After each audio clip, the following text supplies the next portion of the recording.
and welcome to Hosta la Vista, the podcast where the shade is cool, the leaves are lush, and friendship's perennial. We are your hosts. I'm Betsy Peterson. And I'm Mandy Olson. Two hobbyist sisters who love this plant as much as you do. Join us each week as we dig into all things hosta, the plant affectionately known as the friendship plant.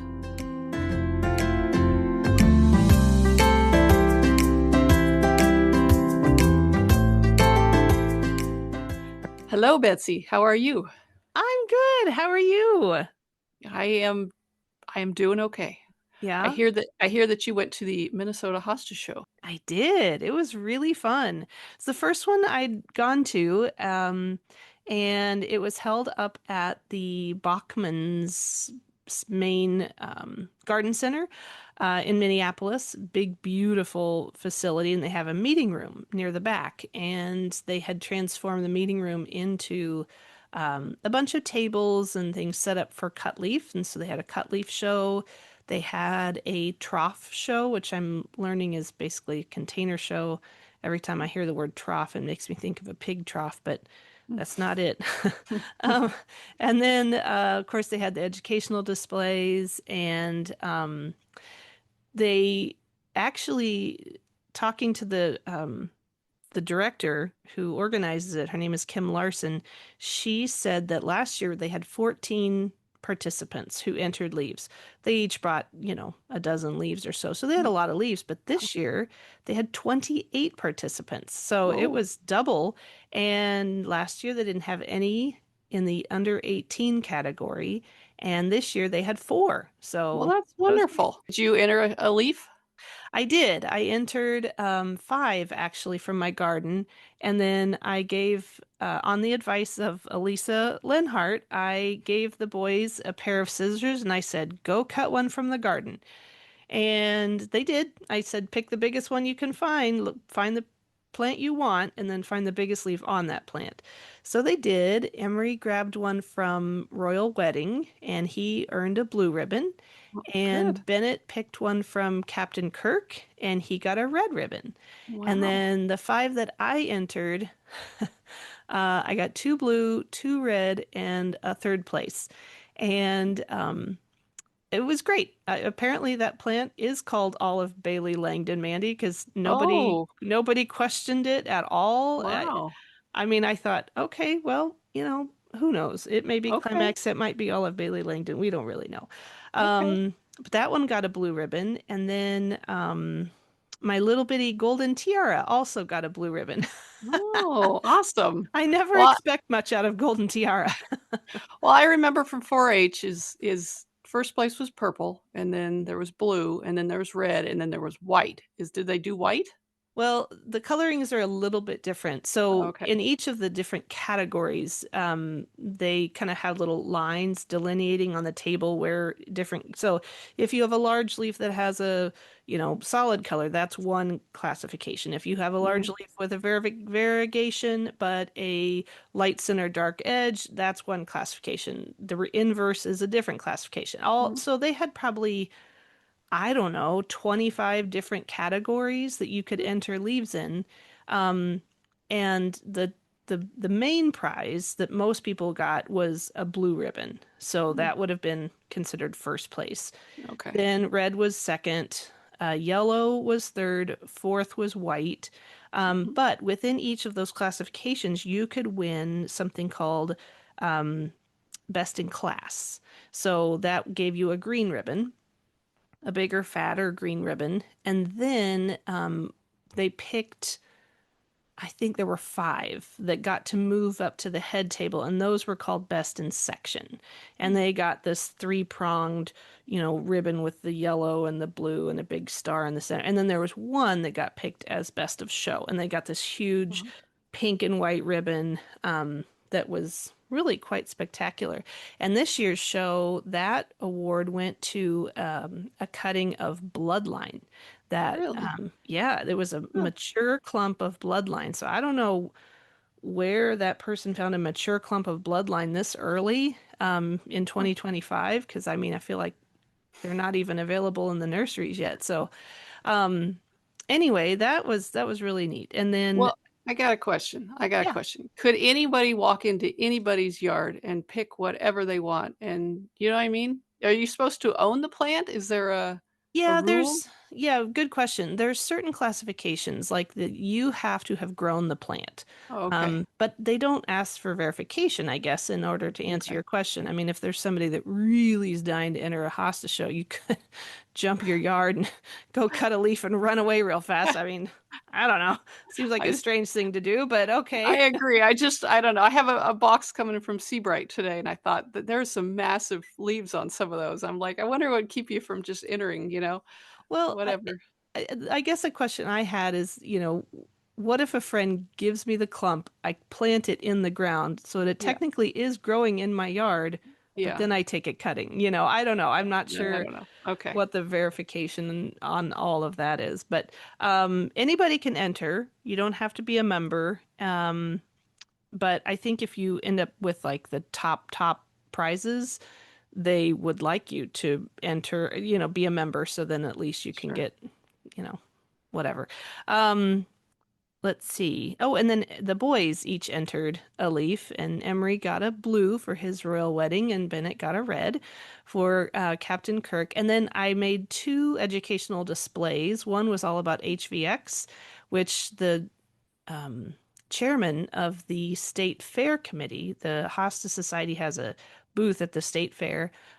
He came up to me and he said, "Hey, would it be okay if you donated that HVX display to the state fair so that we can educate people Yeah. as they come by?" He goes, "It comes up quite a bit in discussion. People want to know what the names of their plants are." And I pointed to my other educational Oh, display, which was all about, yeah. how well do you know your cultivars? And it was the 20 or 25 most common, cultivars that people have in their yard. The ones that the Hosta ID people are constantly Yeah. identifying. So, um, anyway, so I gave them both and I said, use them. You have my blessing. Go be at peace at the state Yeah. fair. Oh, So, good. yeah, it was. Congratulations. That's great. Thanks. And I get why entering cut leaves is fun. I mean, it really, I don't know. There's just something neat about walking up to your display after the judges have been through and being like, "Oh, look at this." Oh, but I did want to say that my third place that I got.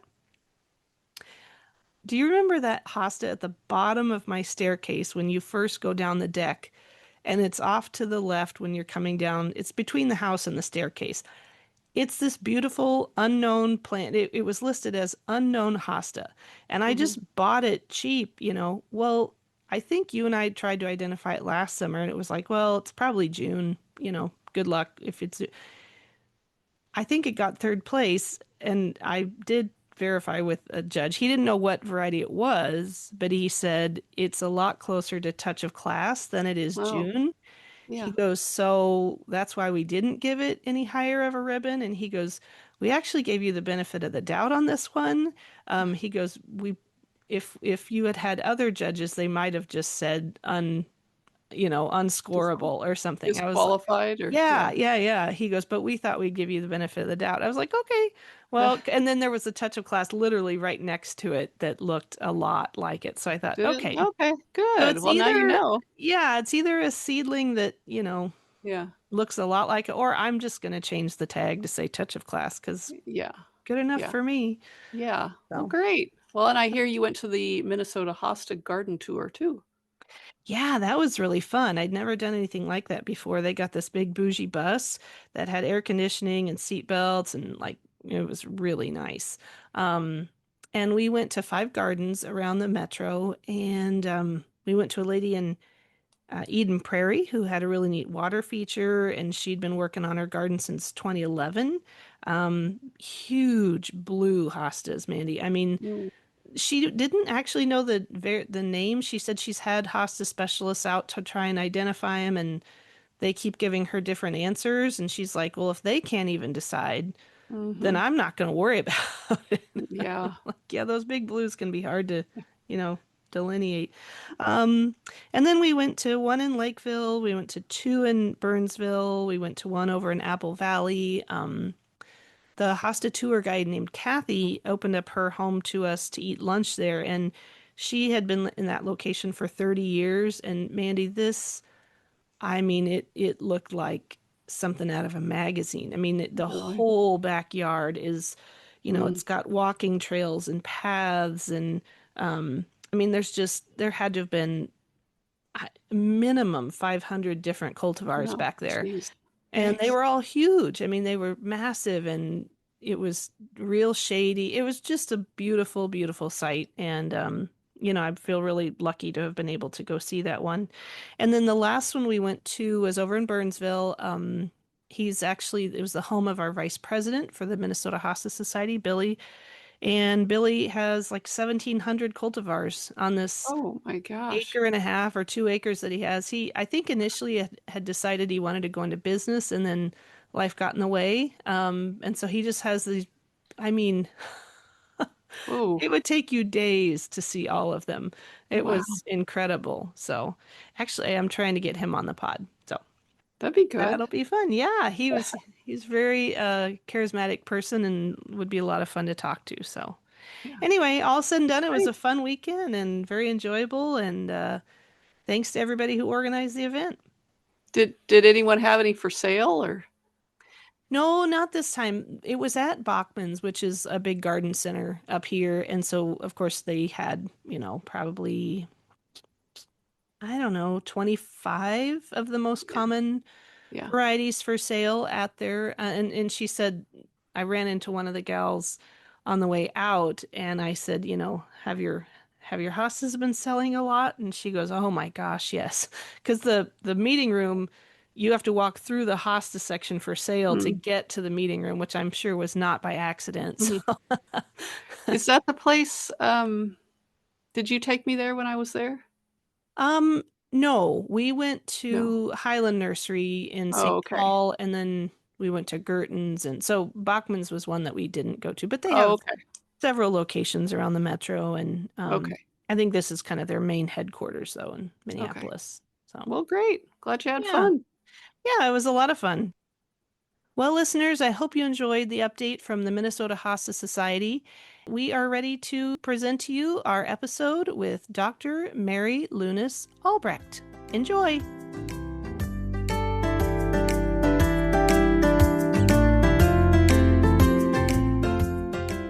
Welcome back to Hosta la Vista, the podcast where we believe the only thing better than a garden full of hostas is a community full of hosta people. And today's guest fits that perfectly. She's the communications director of the East Tennessee Hosta Society, vice president of Genus for the American Hosta Society, and a fierce advocate for garden education and connection.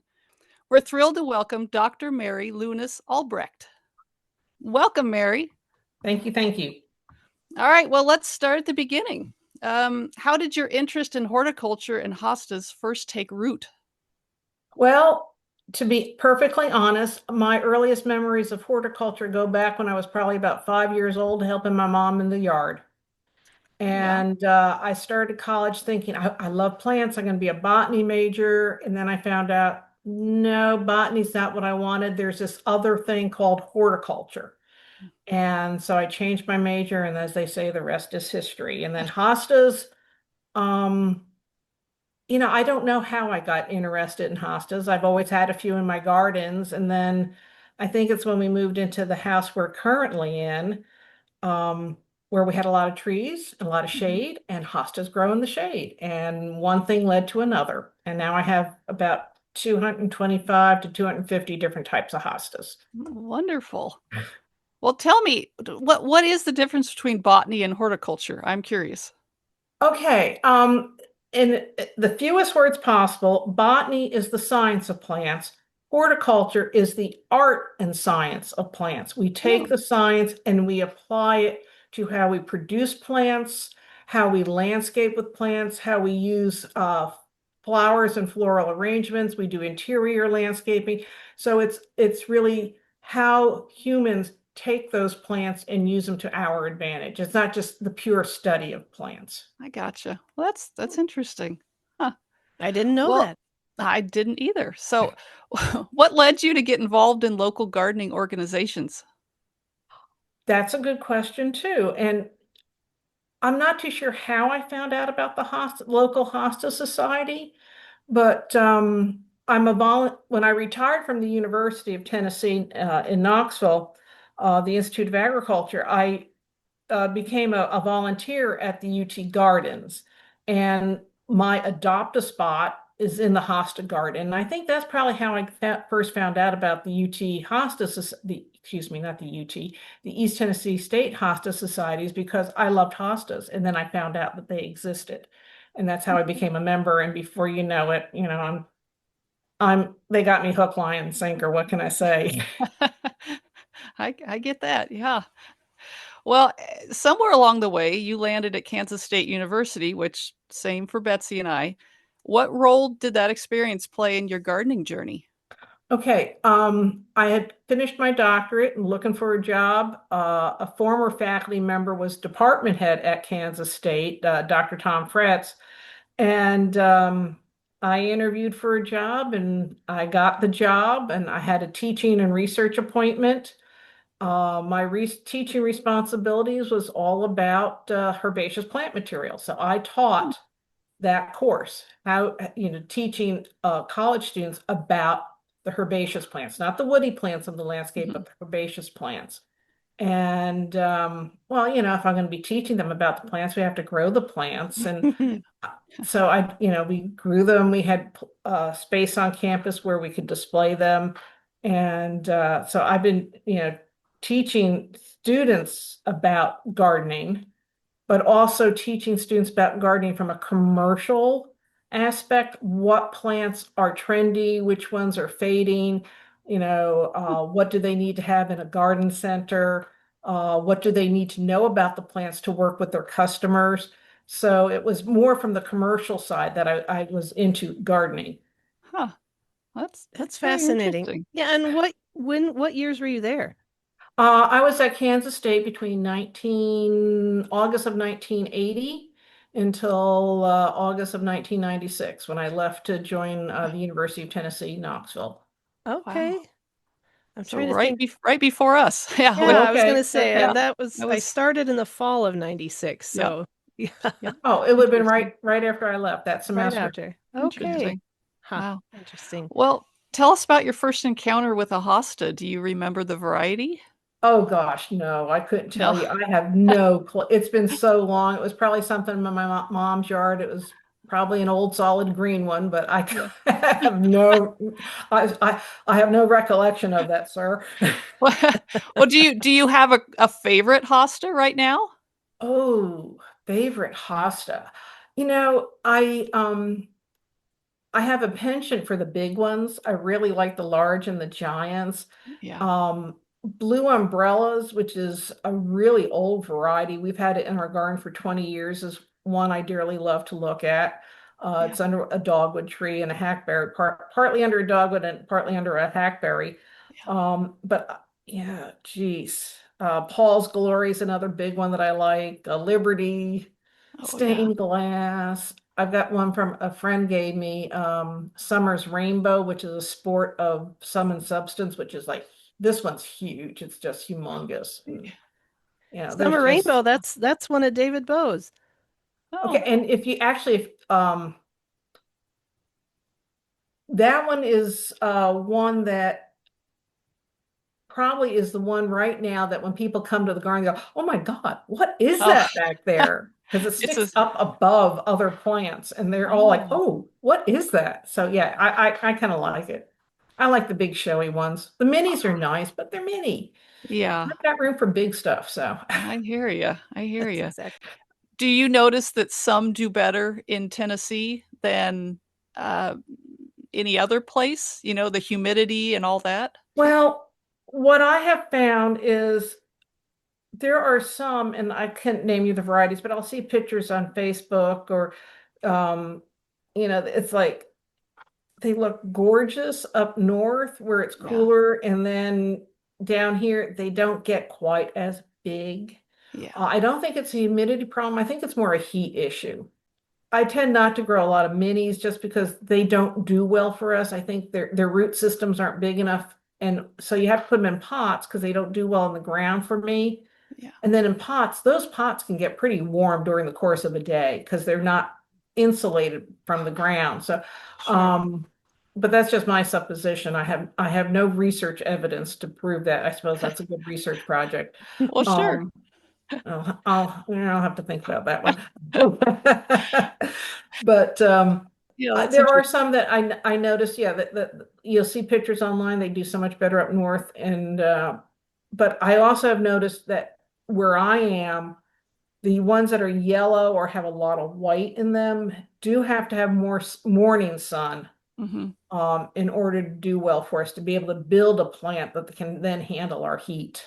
That's true. Yeah. I've noticed that myself. So, how did your involvement with the East Tennessee Hosta Society begin?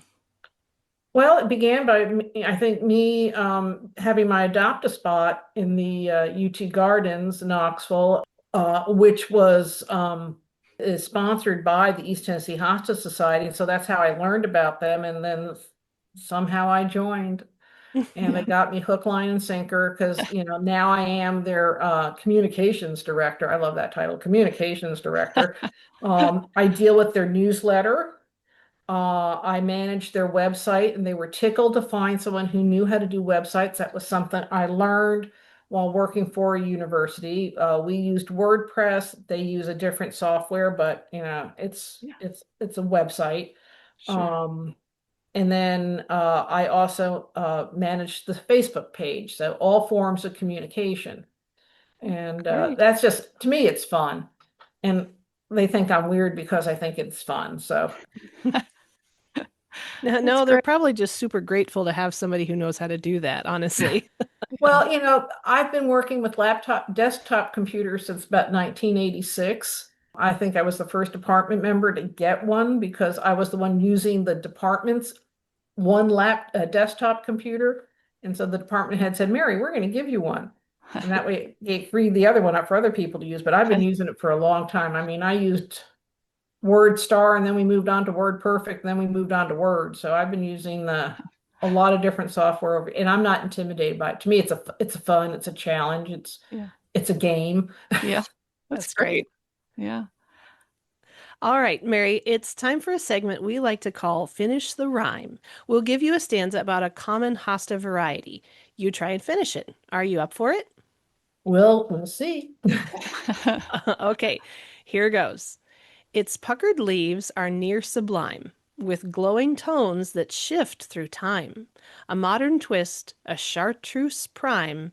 This standout star is. Paradigm? You got it. Yes, that's it. Yay! Majestic form with colors mint, each leaf adorned in painted tint. A living work with regal glint. All eyes behold. Lakeside Paisley print? Yay! Okay. I You picked got those because they rhymed. Yes, you got it. Good you job. got it. Good. All right. Well, in addition to your local work, you're also the Vice President of Genus for the American Hosta Society. Can you tell us what that role entails? Well, it's kind of interesting. I sit on the board of directors for the American Hosta Society. We meet twice a year at the annual convention and then again in the fall. There are several people who I work with that deal with education, programming, and like the dictionary terminology, the encyclopedia terminology that Don Rawson works on, and then Gail Hartley, who is the registrar for the hostas, and we all kind of work together, discussing, they actually do all the work, and I just get to report their good work to the society. Um, but it's really a pretty easy job, and I got it because I think people like the newsletter. They said, "Ooh, she knows something about hostas." Sure. Definitely. Well, what is one thing that you wish more people understood about the genus of hosta? Oh, one thing, probably that, right now that like there's always controversy. What plant family is it in? Is it in the lily family? Is it Liliaceae, Asparagaceae, Hostaceae? And I think what people have to understand anything about plants, whether it's hosta or something else, plant families are a human construct. Plants don't care. And that's really up to humans trying to put order to the plant kingdom to make it easier for us to figure plants out and how to grow them, how to use them, how to study them, how to conserve them. And so I think what I would my message is let's chill about the botany of it all and enjoy hosta since we're gardeners.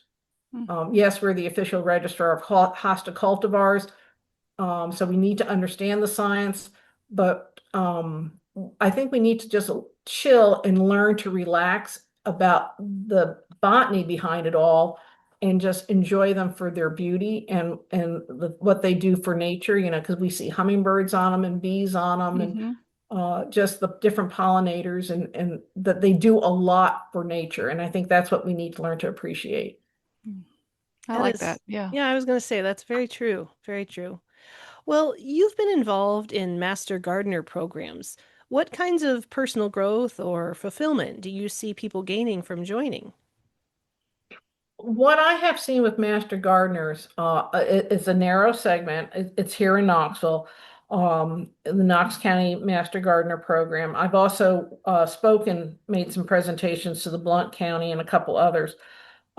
What I see the most is that they are people who are enthusiastic about plants and they want to share their love about plants and they want to learn about plants. So to become a master gardener, you do have to go through an educational program, and that varies from state to state. But it's more about personal growth, and then you're helping the county extension office in answering questions. We have master gardeners from different counties, mostly Knox and Blount County, who help at the UT gardens and maintain and answer questions for visitors as they're working. These visitors come will ask a question. So to me, it's about self-fulfillment and just learning as much as you can about gardens and plants and how they influence society and influence our well-being, our mental health, our physical health, our nutritional health. That there's just so much you can learn from plants that help us as individuals. Yeah, I like that too. I do too. You've also worked with botanic gardens. What do they offer both new and experienced gardeners? What they offer is ways for gardeners, experienced or inexperienced, to see how plants are used in the landscape, can see what plants do well in that local environment. And the other thing that really came home to me was during COVID, and I was there working in my adopt a spot, pulling weeds and just, taking care of things. So many people would come by and say, "We are so grateful for this garden. It is a place outdoors where we can go, enjoy nature, relax, and not worry about the whole pandemic." Mm. Um, and during that time, it was really fun because we're at a university, and I don't know if it was a faculty member or a student or who, but someone would come and practice their horn. And you'd be working in the garden and you hear someone playing, I don't know if it was a trumpet or a trombone, but you hear a horn being played. It's like, Mm. where else do you see or hear that, That's true. So to me, botanic gardens are always something people should explore because you don't know what new thing you'll learn or see or what new person you'll meet because Yeah. there's always people there and you get to meet Mhm. people or see their pets or see their kids and you see kids loving learning about plants and Mhm. to me it's just a good way to relax and learn at the same time and not realize you're learning while you're relaxing. Yeah. I love, but I got married at a botanic garden, Oh, how and wonderful. there's just something that brings your blood pressure down, releases all of that, toxic energy you may be carrying around. I don't know what it is. I'm sure there's a ton of studies out there that have shown that, but the minute I get outside in this beautiful environment, I just think, okay, okay, life's okay. I Yeah. can do anything that comes in front of me. It's not so bad. I actually sat on a graduate students committee who was looking at the health benefits of botanic gardens. And they actually measured people's blood pressure before they went in, and then when they came out, and they documented that it does reduce your blood pressure. So yeah, there are That's cool. major physiological and psychological benefits to botanical gardens. And, even my own backyard, Mandy and I were just talking how we get up in the morning and we go out and we talk to our hostas like they're our children. But I think again, it's, I've got my coffee in my hand and I'm like, oh, good job, Alligator Rock. You're Yeah. making a new leaf, Yep. Okay, Mary, it's time for our quick fire round. This or that. Okay. Tennessee edition. 2 choices. Pick the one that calls to you first. No overthinking. Are you ready? Okay. Kansas City burnt ends or Carolina pulled pork? Oh, Kansas City barbecue. Yeah. Yay! All right. Cheekwood or Knoxville Botanical Gardens? Well, I'm biased here. I'm going to have to go with Knoxville Botanical. Yeah. Good. All right. Dollywood or the Grand Ole Opry? Oh, Dollywood. It's the best place in the country. I have never been. I guess I need to make Oh, a you trek. need to get there. We got really close, Mandy. Do you remember when we went to this Great Smoky Mountains for Grandma and Grandpa's I do. 50th? Yeah. We were like right there on Oh Dollywood's yeah. doorstep. Yeah, I right just don't there. think we went. We should have gone, yeah. We should have, yeah. All right, next one. Hot Springs or Lookout Mountain? Lookout Mountain. Tell us about Lookout Mountain. It's in the Smokies. What can I say? It's just part of that whole fantastic park. The only problem that park has, it's the most visited park in the nation. Is it really? 15 million people visit the Great Smoky Mountain National Park, and Lookout Mountain's one of those places they go to. Clingman's Dome's another one. And actually, I think they just renamed Clingman's Dome and officially returned it to the original Cherokee name of Kuoi. Oh.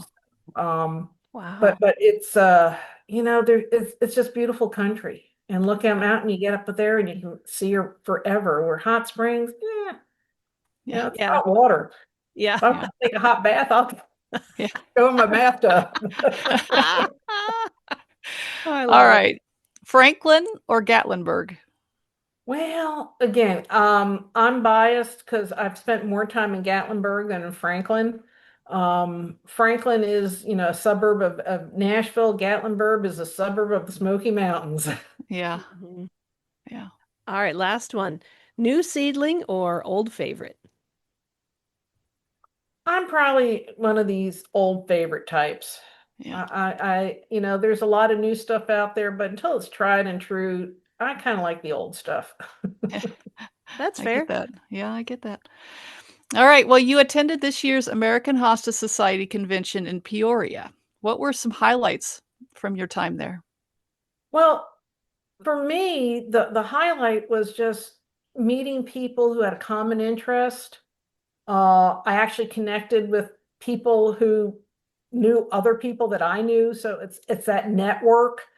And there was a young lady that I met who actually had been at the University of Nebraska, and she had a faculty member who I was an undergraduate student with. So, it was just all those serendipitous connections. And again, one of my former students was there, and she came running up to me when we were at Hornbaker's Gardens, all shopping, of course, looking at hostas. And she came running up to me. It's like, oh my gosh, we hugged. So it's the connections and meeting people while you're sitting there eating lunch, during the banquets, just sitting. I was the only one there from the East Tennessee Hosta Society. So, I'd be sitting at a table with a whole bunch of people I didn't know. And it was just fun getting to know people from different parts of the country and their interests in hostas, and a lot of the questions you asked, how'd you get interested? What's your favorite variety? And, so to me, it was the people and getting to know people. And of course, seeing the local gardens, and of course, you go to Hornbaker's, you gotta love it. So those sorts of things. We don't do leaf shows here in with our society. So I mean, to me, that was like, oh wow, this is kind of interesting. But that's not what I'm into hostas for. I just like them in the landscape. So it was, for me, the convention was really the people. Okay, that's great. That's great. Did you find any new hostas to bring home? Oh yeah. Yeah? Oh How yeah. how I many how replaced a many did you few bring that home? I replaced a couple that struggled because of some problems I was having in the yard, but oh gosh, I can't even remember the names of the new ones right now. Okay. One's a big yellow one that I have to find the spot for.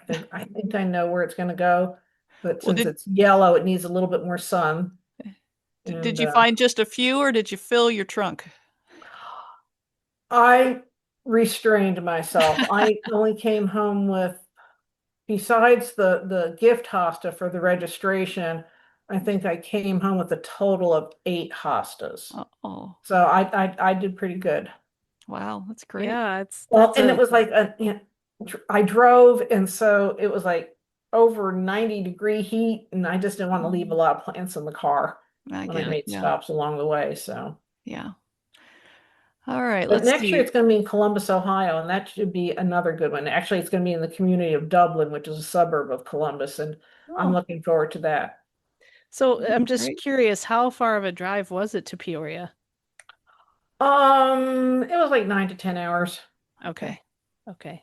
You got to Yeah. realize in graduate school from Ohio State to northern New Jersey, I'd be 12 hours in the car. And then when we lived in Kansas to go back to Ohio to visit family, it was like 18 hours in the car. Oh, So 9 hours, that's nothing. yeah, that's nothing. I hear you. Yeah. We all turn into over-the-road truckers if we go to too many of these Yeah. shows, don't we? What would you say to someone who's never gone to a national convention? I'd say it's worth it to go. Yeah. Again, to see how gardening, what gardening is like in different parts of the country, if you've not lived there or been there, and to meet the people. To me, those are the two big benefits. Yes, we have speakers and you can learn from the speakers. And yes, there's the leaf show. But it's really, I think, more about the people Yeah. and people who have common interests, that you can, exchange ideas and learn from each other and just have a good time. They're good people. It's really Yeah. fun. Yeah. I agree. Yeah, we've heard that sentiment from a lot of people who have been to the show and just said it was like a big giant family reunion. I can see that. Yeah, very Huh. cool. Mary, thank you so much for being here and sharing your story with us and for all the ways that you work to strengthen and connect the hosta world. Yeah, we really appreciate you coming on the pod. It's been a pleasure. Do you have any final thoughts you'd like to share with our listeners? Um, just enjoy, challenge yourself, and try a new hosta every now and then. Join us next time when we chat with Barb Rockhorst, president of the North Coast Hosta Society and Cuyahoga County Master Gardener, about hosta community building, garden coaching, and what it's like to lead one of the most active local clubs in the country. It's going to be a great show and you won't want to miss it. Follow Hosta la Vista on your podcast app, and if you have any questions or comments for the pod or a rhyme you'd like to share, please let us know at hostalavistapodcast@gmail.com. Visit our Facebook page too. Until next time, thanks for listening and Hasta la vista, baby.